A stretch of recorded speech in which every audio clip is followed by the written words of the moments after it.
Let me ask you this, because I get a lot of questions. I work with adults, and I always have in my career, except for my internship when I worked at a continuation school. But my population is adults, and so they always have questions about their kids. Yes. And I know some of them are listening to this podcast. And so what would you say when a parent is kind of reaching out and saying, hey, my kid is starting to have some problems. What might I do? What would be the best route to get them some support? And I know it's generic, right? Because you and I know it can get real deep real quick. Oh, yeah. What would be kind of your first recommendations?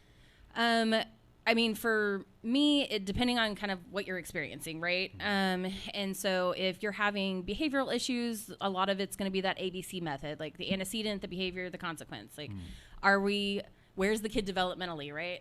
Are we at a point where we're pushing boundaries, we're trying new things, we're going to say no to mom and dad? And it's like, okay, so then are mom and dad setting effective boundaries, right?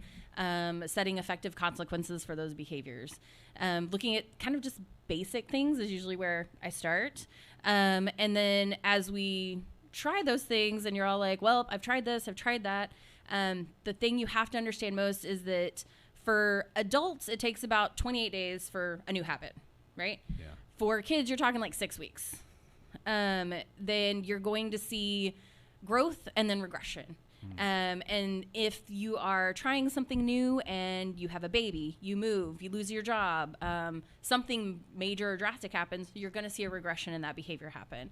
And so when you're working with your children and you're trying to make change, I'd say the biggest thing is being patient, and understanding that they're not little adults.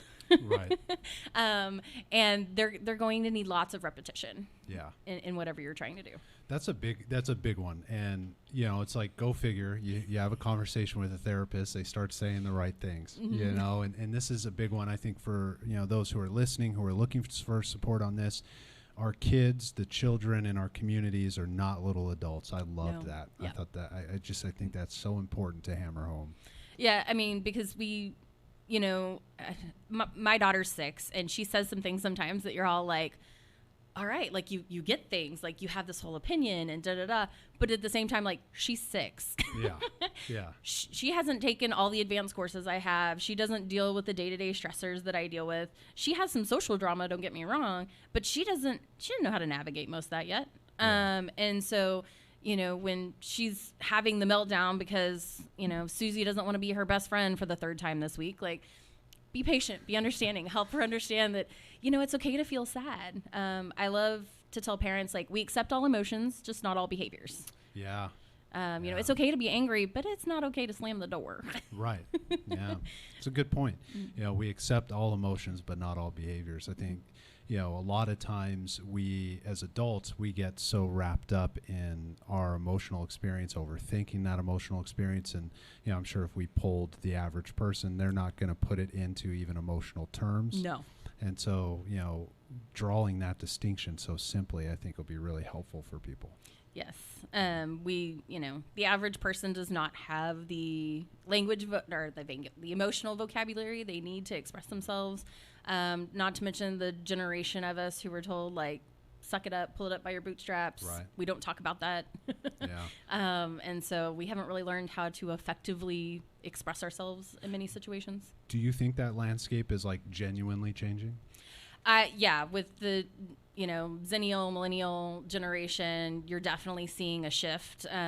Even in your millennial parents and the way that they parent, like, the questions I get are different than when, even 10 years ago I started doing parent education. It's just the way we're trying to handle emotions, the way we're trying to parent is very different. And I think it's because of how we were parented. I talk to people like, you parent, your parents parented, your grandparents parented as best as they knew how. Yeah. Unless they wanted to do it differently.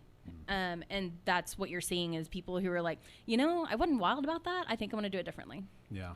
Yeah. Zennials, is that what we're calling? Yeah. That's for those of you who don't know, that's that older millennial that doesn't really identify. Oh, okay. They feel more in line with, like, the Gen X generation because they still were, like, maybe had boomer parents, later stage. Gotcha. Latchkey kids. I learned something new every day. I did not know this term. That's cool. Yeah.